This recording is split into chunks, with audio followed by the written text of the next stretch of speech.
Testing 1, 2.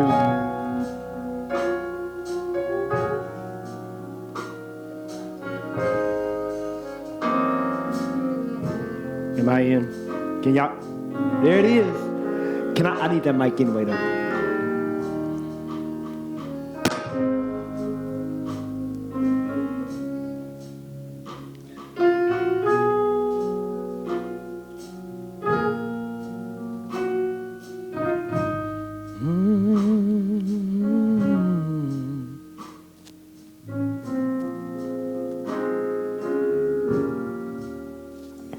You may be seated all over the building.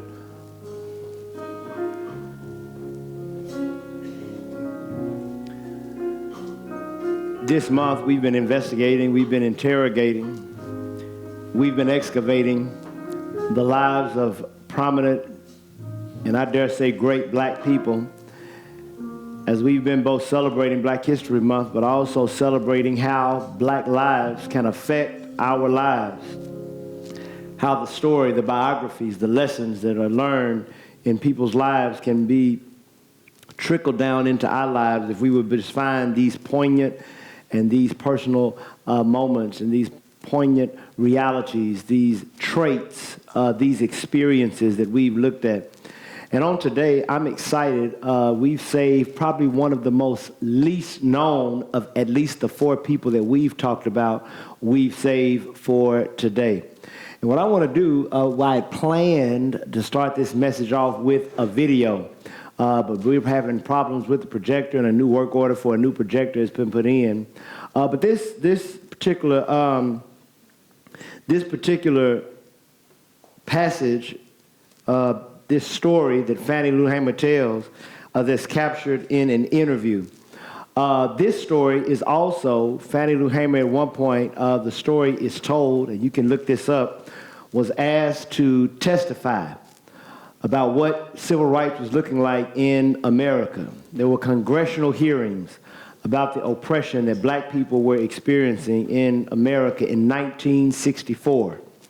Lyndon Baines Johnson was the president, and the story is told that of all the different witnesses who would testify in these congressional hearings, Martin Luther King, other great prominent people, Lyndon Baines Johnson was more concerned about Fannie Lou Hamer's testimony than anyone else.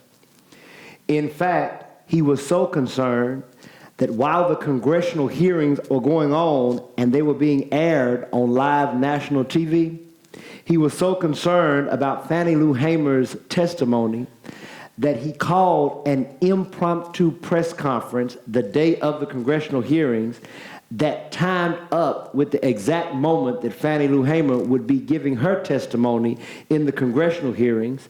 He did that so that the national TV circuit would leave the congressional hearings and go to his press conference.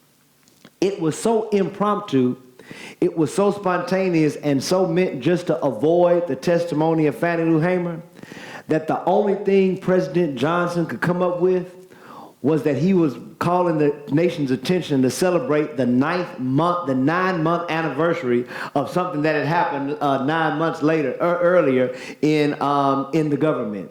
I mean, literally had nothing to say. But he kept talking until he knew Fannie Lou Hamer was done, ended the press conference, and then the national TV went back into the congressional hearings. In this interview that was picked up in 1965, Fannie Lou Hamer gives the same story that she tells in her testimony. And so what I want to do is just let you hear it and let this serve as almost the introduction of this message, but also the introduction to one of the most profound and prominent women of the civil rights movement. Let's see if we can do this with a microphone and a phone. Oh, see, we're at over 10.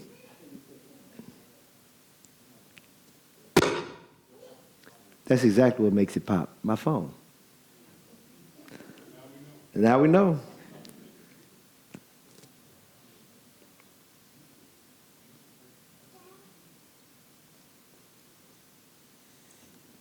be protected by a police official, because they are worse than a savage.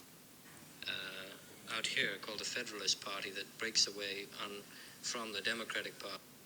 Continental Trailway bus to come back to Mississippi.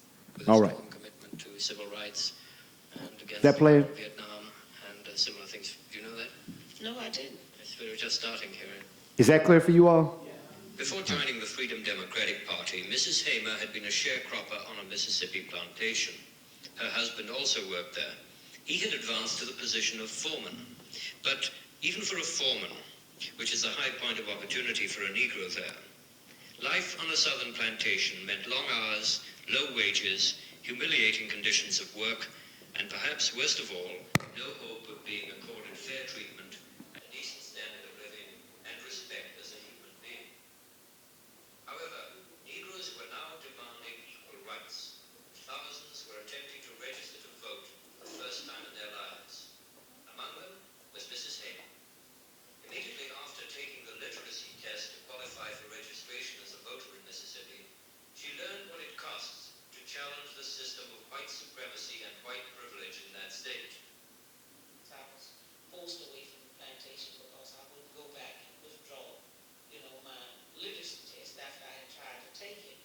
I wouldn't go back, and I had to leave. And my husband was supposed to stay on this plantation until after the harvest season was over, and then the man that we had worked for, he'd taken the car, and most of the few things we had been stolen. I've been in jail, and I've been beaten. Tell us about that. What grounds did they jail you? It wasn't no grounds. I don't understand that until today. I have been to a voter registration workshop, to just training and teaching us how to register, to pass the literacy test. And it was giving us enough training that we could tell other people, how to pass the literacy test. So we had attended a workshop from the 3rd of June to the 8th. We finished the workshop on the 8th, and then we got the Continental Trailway bus to come back to Mississippi. And we got to Wyoming, Mississippi, I would say about 10:30 that Sunday morning on our way back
I wanted you all to hear that as the backdrop of today's message. I really think in some ways it speaks for itself. It tells us so much about the commitment and the cost of one of the most prominent figures in the civil rights movement. For those who don't know, Fannie Lou Hamer became a nationally prominent civil rights leader. She shared the same stage as Malcolm X. She shared some of the same space as Martin Luther King. And I love this story, though it's hard for me to hear it without getting emotional, to hear the cost that our ancestors paid. But before I go on, I want to make this point. If you all would just indulge me in this. If you were born before the year 1962, would you just stand? If you were born before the year 1962, would you stand? I think it's important for us to see that this type of racial oppression happened in the lifetime of people that exist right before us today. This is not an ancient tale from the 1800s. It's not an ancient tale from the early 20th century. Many people who are right here today were born and saw these same realities and these same conditions. You may be seated. And I want to begin, and I'm going to be very short. I know we already halfway through the sermon. But I want to begin by just reading this short text from Matthew chapter 5. Because Matthew chapter 5 inspired deeply Fannie Lou Hamer. And it comes from the Beatitudes where it says, "Blessed are you when people revile you and persecute you and utter all kinds of evil against you falsely on my account. Rejoice and be glad, for your reward is great in heaven. For in the same way they persecuted the prophets who were before you." Each month, each week, I have shown you the text that I've used to kind of dip into the life of these great black heroes and black heroines. And this week, I have dove into this text by Kay Mills called "This Little Light of Mine." There's another text, though, as I was reading her story, that I wish I would have read either alongside or in addition. And I'll get that for you before we leave, but it's also a story on Fannie Lou Hamer. Though Kay Mills's is the more popular narrative, there is another woman, a black woman, and I'll get her name for you, and I'll get the name of the book, who also writes an autobiography, a biography about Fannie Lou Hamer. And Kay Mills, to her credit, suggests that anyone who would read her biography ought to also read this other lady's biography, whose name escapes me right now. But the reason she says is that though she recognizes the limitations she has in telling the story of a great black woman as a white woman, she says you should hear the biography of Fannie Lou Hamer and the analysis and interpretation from the life and the experience of a black woman as well. I'll get that to you during the announcement so you can have it for you. But this book that I read is called "This Little Light of Mine: The Life of Fannie Lou Hamer" by Kay Mills. I've encouraged you and I've invited you on this month to find you some black prominent person, some black hero or heroine in your life, and find their biography and dig and delve into their existence to make you more aware of some of the realities, the inner workings, the inside stories of some of the people that we hail so much, but we don't know so well. A few lessons today, a few lessons from Fannie Lou Hamer that I want you to take with you as you go into the tomorrow of your lives. As we listen to the backdrop of this story, the first lesson that I can't get away from is the importance to vote. The responsibility we have to vote. And the first lesson, if you're writing notes, that I would have in relation to voting when I listen to the life of Fannie Lou Hamer is this. Voting in some sense is about winning our future. It's about who will be in charge. It's about what policies will be made. But when I hear this tragic story about people who are arrested, not for a demonstration, not for looting, not for pillaging, but for simply being committed to the cause of black people being able to vote.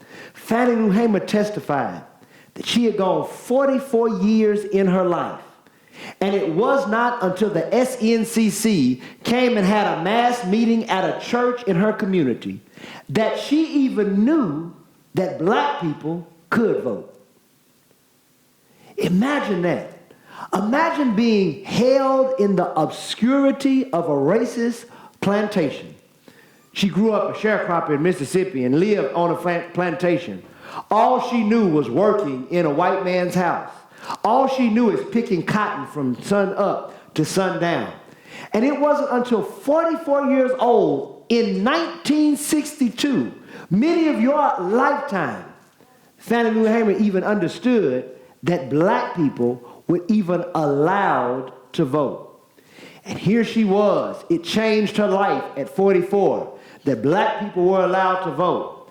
And here's the first lesson I want to tell you that I think I learned from Fannie Lou Hamer. Voting is about winning our future, but it's also about honoring our past. Many people decide they don't want to vote because of the conspiracies and the political turmoil that goes on in our country. We wonder if the system is rigged. We wonder if the votes are counted correctly. And so that gives some of us a reason to not be engaged in the voting process. But when I hear this story of a woman who was beaten in a jail cell just so I could have the right to vote, shame on us when the polls are open and we won't find our way to go to some school or some church and go into a booth and vote. Voting is not just about winning our future, because we won't win every election. Our vote won't always take us to the place we want and give us the people we want in positions. But what our vote will always do is tell people like Fannie Lou Hamer, you didn't get beat for nothing. You didn't get bloodied for nothing. You didn't get persecuted for nothing.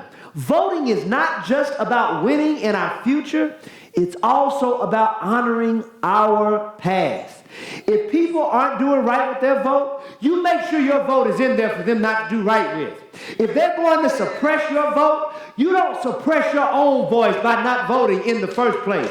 If they're going to miscount your vote, don't keep your voice out of the number for them to miscount. Whatever you do, whenever a poll is open in your community, in your county, and in your city, you ought to take off work, you ought to get up early, you ought to stand in the line until you can punch your ballot, because there were people who bled, there were people who died just for us to have the right to vote. And so every time we go into the booth, it's more about who becomes the next judge or the next president. Every time we go into a booth, it is about saying we are honoring our ancestors.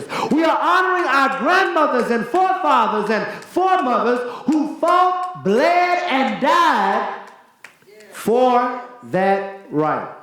Voting is not just about winning our future. It's about honoring our past. Here's another lesson I learned from Fannie Lou Hamer that you ought to write down as you go into the tomorrow of our lives. Great dreams have cost great prices. Great dreams cost great prices. This is not just a civil rights lesson. This is a life lesson. Because there are many of us who grow up with great dreams, but the problem is we don't want to pay a great price. There are many of us who wonder why we can't live into our goals, why our dreams aren't manifest, why our goals are not reached, why our ambitions are not realized. Often it's simply this, that we are not willing to pay the price so that we can live in a great reality. I look at the life of Fannie Lou Hamer. Fannie Lou Hamer, when she just by registering to vote, you heard her in the interview, lost her job on the plantation that she had had 18 years. the white person who was the owner of the plantation of Mississippi, had an economic interest in black people not becoming full citizens. And so there was hatred and there was violence against black people. And so just think about this. Upon hearing that his worker, this sharecropper on his plantation, had signed her name up to be able to go to a booth, this person fired her and her husband. There are stories told in Fannie Loomer's life about how the white people in Mississippi would continue to try to keep black people down. Her father, as she was growing up as a child, as they were living in abject poverty, did not have shoes on their feet as they went in the winter. And the stories, Fannie Loomer Hamer tells stories about how in the winter, she would go stand on the places where cows had laid, because that was the only place where the ground was warm enough to keep her feet warm in the winter cold. This isn't 1800s. This is in some of our lifetime. Fannie Lou Hamer grew up in these type of conditions. And she said her dad struggled and pinched pennies and saved nickels and dimes and finally bought 3 mules and 2 cows. She said in her family, they took so much pride in a tan, a black, and a brown mule. She said because those were some of the most beautiful animals they had ever seen, because it was the first thing they owned. Said the plantation owner got wind of the fact that they were starting to be independent, starting to grow on their own, starting to do on their own. And one night took poison and put it in the trial. And the next morning, all 3 mules were poisoned. All 2 cows were poisoned. And within a week, all that they had worked to build had been crushed by a white plantation owner because they were afraid of the growth and the movement of black people.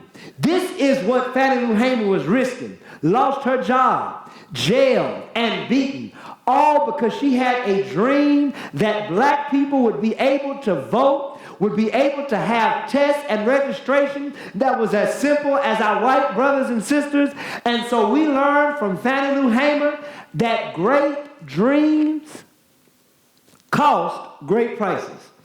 There's another couple lessons that we learned from Fannie Lou Hamer, and it's told by a friend of hers.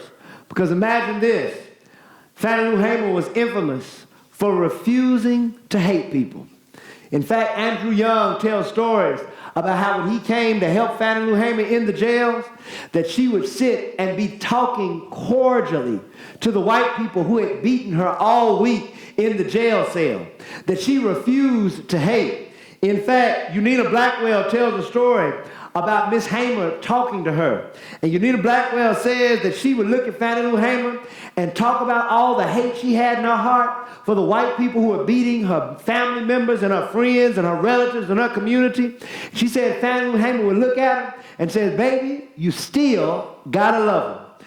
She said, I looked at her and said, this woman is crazy. She said, but Fannie Lou Hamer explained to me that we have to love them because they are sick. That's how Fannie Lou Hamer rationalized the racism of white people in America. She knew that it was a sickness. And if indeed it was a sickness, here's the lesson that Fannie Lou Hamer teaches us. Fannie Lou Hamer learned that some things you have to be affected by, but you can't be infected by. Stop, rewind, play. In other words, if you're writing notes, you ought to write this down. We can be affected by negativity without being infected by negativity. That's what Fannie Lou, here's another way in the imperative form, a lesson we should learn from Fannie Lou Hamer. Don't be infected by what you are affected by. That's what she understood. She understood that as black people in America, we were affected by hatred. As black people in America, we were affected by racism. As black people in America, we were affected by godlessness. But if we were to keep our moral soul, we could not allow ourselves to be infected by what we were affected by. And somebody knows that's a lesson you need to learn in your life. She realized that love would allow you to be affected by racism without being infected by racism. And there's somebody here, if you were to be honest today, you know what it feels like to be infected by what you are affected by. You grew up in a house with anger issues, and now you look, and as you're growing up, you have begun to embody those anger issues. There's somebody here who knows what it feels like to be in a relationship and somebody else's disloyalty has caused disloyalty to creep up in your spirit. Somebody else's mean-spiritedness has caused mean-spiritedness to creep up in your personality. But Fannie Lou Hamer teaches us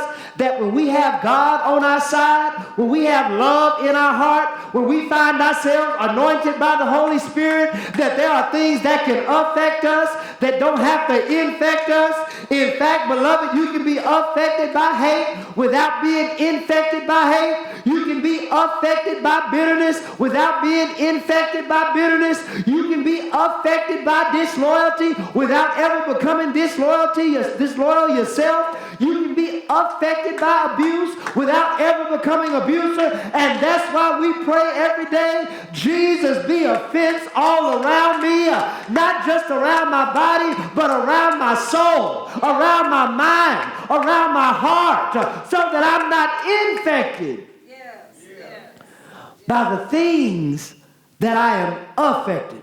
Fannie Lou Hamer teaches us we can be affected by negativity without being infected by negativity. A couple more things, 2 more lessons we learned, and I'm through. I'm going to leave you alone. But Fannie Lou Hamer one day was talking about the church. And I love the word she used to talk about Christianity, as she would explain to every interviewer that part of her strength, her moral and political courage, came unashamedly and unapologetically from her faith. She understood growing up in Rulesville, Mississippi. She was a member of a Baptist church in Rulesville, Mississippi. And her faith began to characterize her. It began to shape her. And she teaches us one of the best ecclesiological lessons that we can ever learn. Listen to Fannie Lou as she ruminates and meditates about the church. She says in these short words, Christianity should be concerned about our fellow man and not building $1 million church while people are starving right around the corner. Now, I know y'all don't like that in this day of mega churches. I know y'all don't like that in this day of posh buildings. I know that irritates some of us, but some of us need to learn that this is a lesson about the reality of church. She teaches us that there is something about the church that people ought to be its first priority. That somehow in this midst of church growth and church building, we've forgotten that the first priority of the church is to take care of people.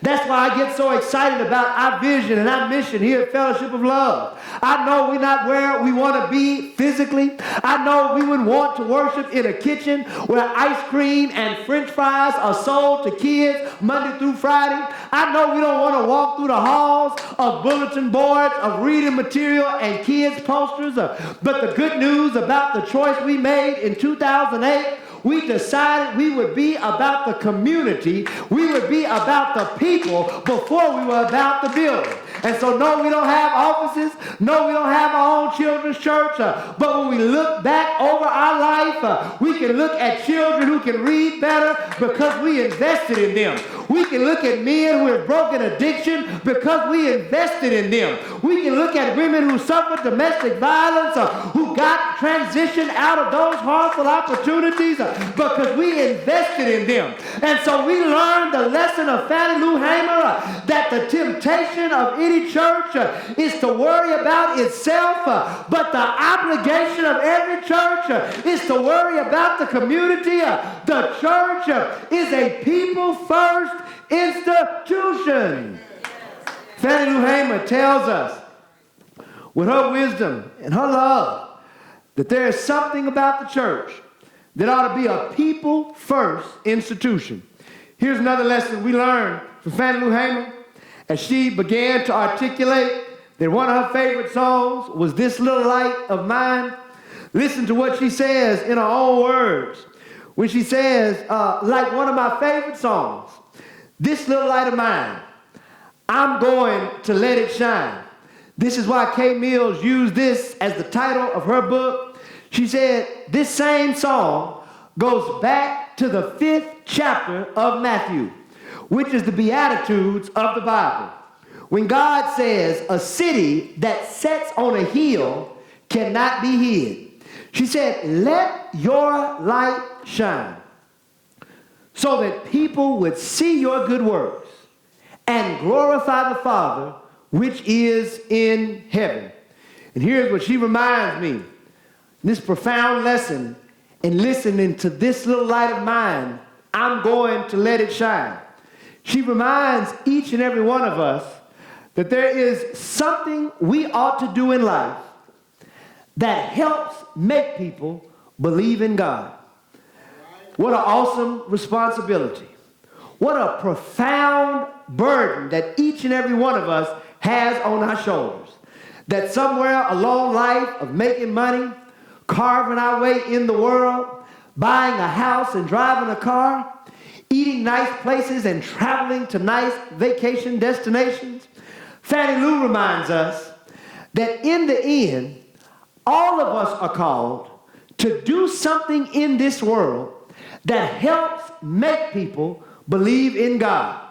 What a self-check and what a reminder that when we look in the mirror every morning, we should remind ourselves that God has created us, that God has preserved us, that God has not let the death angel come down our door or walk down our street, because God still believes that there's something in your life, there's some gift that you have, there's some talent that's latent in your spirit, there's some quality you have, there's some passion you have that can help people believe in God. What an awesome task that we are called to, that there's something God has given us to do more than just make money. There's something God has given us to do more than just ball and shot call. There's something that God has given us, the burden to let our light shine in the light of others. I know the time is late. I've got one more lesson. And here it is. And I'll let you be through. There's something we ought to do that makes people believe in God. In fact, that's the last lesson that Fannie Lou Hamer teaches us. On our way to the tomorrow of our lives. That's the question that we ought to ask every day, even as we struggle through what career we should have. That's the question we ought to ask every day of our lives, even as we wonder what the next car we'll buy. That's the question we ought to ask every day, even as we worry about our children getting through school and getting a good education and going to college. Every day we ought to wake up in the morning. Every night we ought to go to bed at night wondering if we're doing something in our life that can help people know God better. It doesn't have to be much. Fannie Lou Hamer was not as prolific a speaker as Martin Luther King. Fannie Lou Hamer was not as erudite as James Baldwin or Zora Neale Hurston. But Fannie Lou Hamer, this uneducated woman from Rulesville, Mississippi, realized that at the age of 44, that God was calling her to something bigger than life on the plantation. Imagine that, at the age of 44, not 18, going into college, not in her 20s or in her 30s, but Fannie Lou Hamer found a passion that transformed her life and revolutionized the lives of people in Mississippi and all over the world. At the age of 44, God showed her her light. That her light was to help black people be able to vote. Her light was to have black people get rights of every human in America. Her light was to join a movement to change, to transform, and to revolutionize her world. Fannie Lou Hamer is said to sometimes when they were on the bus, they were on a Continental Trailways bus being mistreated, things thrown at them and cursing. Fannie Lou Hamer one day just broke out in song in the middle of that bus as people were being aggravated and agitated and began to sing, "This Little Light of Mine." And the good thing about "This Little Light of Mine" is that they just began to make up verses. Y'all know how we do in our community? There can be songs in the hymn book, but then we began to just make up verses that fit our situation. She said, "When I'm in the jail, I'm going to let it shine." She said, "When I'm at the polls, I'm going to let it shine." And that's a word for somebody here who needs to navigate and manipulate that song to fit your life. Somebody needs to say, "When I'm on my job, I'm going to let it shine. When I'm in my school, I'm going to let it shine." There's nowhere you can be that song can't be navigated for your circumstance. There's no situation you can find yourself that you can't navigate that song for your situation. In other words, wherever you are, whatever you do, God is calling you to let your light shine. That's the awesome task. That's the profound responsibility that Fannie Lou Hamer leaves us with. This legacy of lessons. You ought to get her biography, if you will, and read it for yourself, because there are many more profound lessons in her life that can help you. But today she reminds us that voting is not just about winning in our future. It's also about honoring our past. Today she reminds us that great dreams cost a great price. Today, Fannie Lou Hamer reminds us we can be affected by negativity without being infected by negativity. Today, Fannie Lou Hamer reminds us that the church has to be a people-first institution. And today, Fannie Lou Hamer reminds us that there is something we ought to do in our life that helps make people believe in God. That's the gift that God has given you. That's the talent that God has given you. And that's the responsibility God has given you. To live your life in such a way, to find some passion, some service, some ministry, some way that you carry yourself that helps make people believe there is a God. And that's what I want to pray for today. That somehow we be bold enough, be courageous enough, be loving enough to take the mantle of this sharecropper from Mississippi and to live our life in such a way that the world will be a better place for someone else. That's the mantle I hope we would take with us as we look at the lives of all of these great black people who suffered adversity in some shape, form, or fashion in their own way, but who struggled, who worked, who gave themselves to become great. Whether it was the greatness of athletic prowess, the greatness of writing literature, the greatness of grassroots organizing, becoming a politician, or the greatness of being a drum major for justice.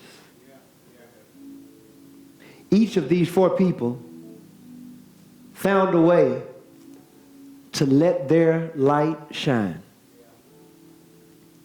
We honor them not just by remembering their light, but by finding our own. And no, we may not be internationally known or globally famous, but there's a light that needs shining in your household. There's a light that needs shining in your neighborhood. There's a light that needs shining at your job. There's a light that needs shining in your community, in your church, and at your school. Live your life in such a way that people would believe there is a God. God, today we love you.